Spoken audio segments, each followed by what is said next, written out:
Hey, what's going on, guys? It's Jack. Now, when healers are always telling you to use defensives, it seems like a duh moment. But more than ever before, Dragonflight has massively increased the value of using your defensives and using them at the exact proper times. In this video, we're going to talk about how much dungeon scaling in Mythic Plus has changed the impact of defensives, how you can maximize their usage and what to be watching out for, especially when you're dealing with high tyrannical, and just how effective in real numbers or real napkin math some of your defensive usage is going to be.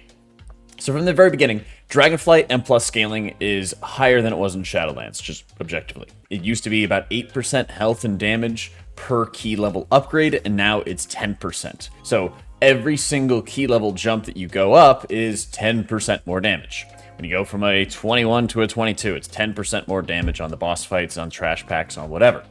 Tyrannical on top of that is 30% more health, which is 3 key levels of additional health onto a boss fight, and 15% more damage from those bosses, which is, again, a key level and a half of extra damage that you have to contend with on that end.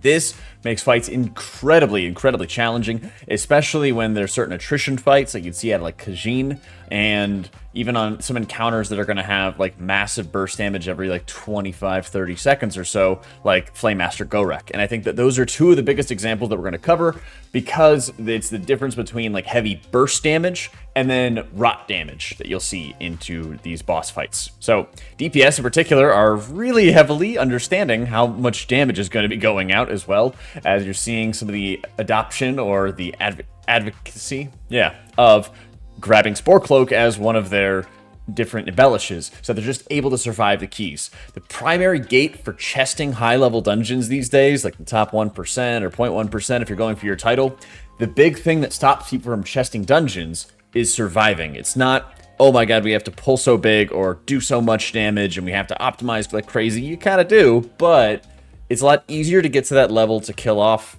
enemy trash and boss fights, and now you just need to be able to survive the dungeons.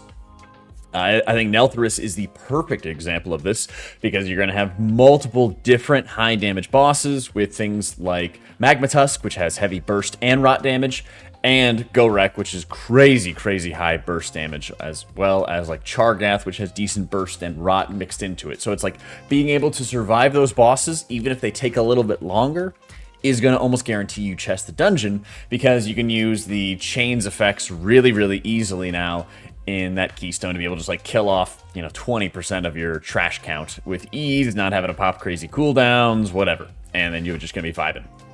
Now, defensives, of course, are obviously insanely important. We're going to talk about damage reduction, and we're going to talk about healing effects. So, health pots right now are 160k in overall healing that you're providing with a level 3. Health stones, if you have around 550k health, and I do around 440 with a little bit of stamina as a priest, it's around 140k. Okay, so you're getting 20 to 25% of your health returned to you through using a health pot or a health stone. When it comes to something like Polar Winds, third boss of Halls of Infusion, Khajiit, this deals about like 14k per tick every second and a half. We're going to bust out some numbers here.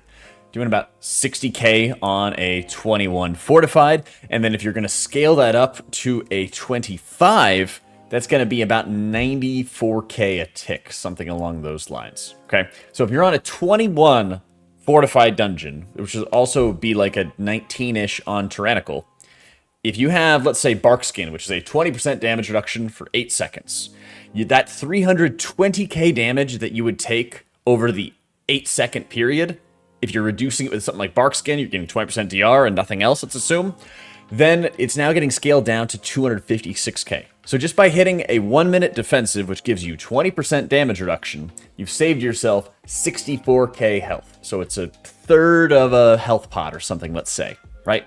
Just using your defensive on cooldown for a rot fight. Now, if you scale up to a 25, that's saving you, that's hitting you for 94k a tick. So by using your defensive Barkskin, you actually save yourself 100,000 health. So it's 20% of your life, give or take, by just hitting that button on cooldown. And if you're having a tyrannical fight where you're able to hit it 3 times, or you get Symbol, you hit like a 4th time or something like that, every single time it's 100k in terms of its health. Which means that if you're having all of this crazy damage over the course of the dungeon, you can start chopping off even like a keystone level or part of a keystone level by just constantly utilizing your defensive. Because again, you're having 10% increased damage as you go up each and every key level. So one of the biggest problems that's facing a lot of healers as they get into higher level dungeons is DPS are just not properly using those defensives. And so they might be doing like, I don't know, 21 or 22, but it feels like they're doing a 23 or 24 when DPS players are not using defensives or very improperly using their defensives. What this can kind of look like is if you're on like Forge Master Gorek, right? He'll jump into the middle of the room, slam down onto his anvil, create a weapon, and then throw that weapon at like 3 players. So you're going to have massive burst for about 4 to 6 seconds, I think around 6 seconds or so. Then you're going to have the hammer get thrown at the players, and then that's going to leave a dot effect. If you're able to capture all of that damage, it's a night and day difference when you have a defensive and when you don't have a defensive up. Okay, if you just wanted to think about how Forge Master is going to go between a couple different key levels, deals about 150k per tick on a level 20, okay? And it's going to hit 4 different times. So in its entirety, you still have to do some kind of healing to be able to heal through that damage to make sure somebody doesn't bleed out and die. If you just didn't heal anybody at all for the 4 ticks on like a level 20, obviously they would die. But if you keep on scaling that higher and higher, if you scale that to a 25 non-tyrannical, players are getting hit for 1.06 million damage over the course of that 4 seconds. And that's before the weapon gets thrown at the players, by the way. All right? That's beforehand. So it's 265k damage a tick, and you're taking 4 of them. So if you have a 20% damage reduction, you're saving yourself about 200,000 health just by hitting that defensive, and it might even bleed over into the instant damage of the weapon getting thrown at you. So that means you're getting more than a health stone or more than a health pot in value just by hitting that button before damage goes out. Now you might say, great, okay, cool, like I get it, use a defensive before it comes out. But there's also the added element of spacing out those defensives. So when you're in a dungeon and you have a health pot, a health stone, and your personal that you're going to have all the time, let's say you're a shaman and you have like a minute and a half, or I think it's even higher for like enhancement shamans. I think it might be like 2 or 3 minutes or something for an ability like astral shift. In that situation, spacing out your health pot, health stone, and shift makes a really big difference. I think also your earth elemental is like 40% health increase or something like that still. It's some kind of health increase you have. By being able to say, I'm going to use shift and only shift for this one, then I'm going to use health pot and only health pot for the next one, then I'm going to use a health stone and maybe a heal surge or something like that. You can then space out those defensives so you always have something on hand to help your healer. Because at the higher keystone levels, you'll really heavily like micromanage people in terms of how they use their defensives. But if you're a damage dealer and you don't exactly know what you're getting with a pug healer, or you don't exactly know what you're getting with the group, it's a lot better to make sure you have a plan for always spacing something out every single time. And running something like Spore Cloak, while it might be a bit of a DPS loss for your Sims, it's a massive survivability benefit because I believe at the 447 level, it's like 200 or 300k in shielding that you're getting. So once you activate it, even if you're at like 10% life, you still have this 10-12 second shield effect onto you that is able to protect you from danger and allow your healer to give you time to start getting topped off. So some of the biggest areas where I see players misuse defensives is using damage reduction when they're at 10% life and the damage has already passed. So knowing that like the Forge Master hammer hits 4 times and then seeing, oh, I don't have the weapon on me. I don't have the extra dot effect that's going to be cast onto me. I don't need to use anything. I just need to not stand in garbage, give my healer time to top me off. When it comes to health pot, healthstone usage as well, I've seen it with hunters and exil. The damage will hit, and then people start rushing to like top themselves off, even though there's no damage for another like 15 or 20 seconds. I think Forge Master is a wonderful example of how players can start using their defensives better because the fight is incredibly heavily scripted, and that makes life a lot easier for you to be able to space out your cooldowns effectively to make sure that you're going to be able to survive.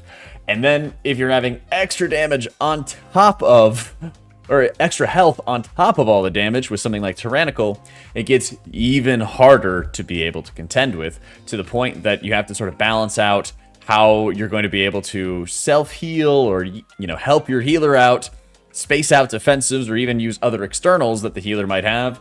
Getting Iron Bark thrown out or Pain Sup is something very commonly used at higher keystone levels, to use those not on the tank, but instead on the most vulnerable players that you're going to have in your party. All of those are insanely valuable and make a really big difference overall. I've even started seeing some tanks running the Ward of Faceless Ire, which is a trinket that can be used for anybody, DPS, tanks, or healers. But primarily, I think it's one of your best trinkets as a healer to be able to get, because it's this 300k absorb you're able to toss out every 2 minutes that can soak up a massive hit. And so just like I was saying before, at these like 24, 25 keystone levels, you're able to save 200,000 health roughly by using a 20% damage reduction for a specific event. You can also just ignore a player by dropping a ward trinket onto somebody, dropping Pain Sup or just other defensives, committing the Hellstone or Health Pod, or at higher key levels, both of them, for that specific event. But a lot of times you're going to see players who are sort of stacking those abilities on top of each other, using everything for one and then having nothing for the next one, and then perishing as a result. One of the biggest reasons why the best players in the world, whether it's for MDI or the Race to World First, are playing at that level is because they're able to play very consistently, using their defensives at the same times of the dungeon, at the same times of the raid, as different mechanics are happening. And then once they've done that, they're able to keep in mind every single time how safe they are, every single time about how much damage they're going to be taking, and it makes it a lot easier for them to just focus on maximizing their damage, focus on maximizing their healing, and survive. So I hope that some of these numbers helped. I know it was a lot of different numbers that were thrown out at you, but needless to say, using defensives is insanely helpful, and I hope that this helped illuminate it just a bit more for you guys. Huge thank you to our Patreons who make it all possible. If you'd like to join them, check it out in the description down below, and be sure to subscribe to the channel for more. Thank you for watching, guys. Catch y'all next time.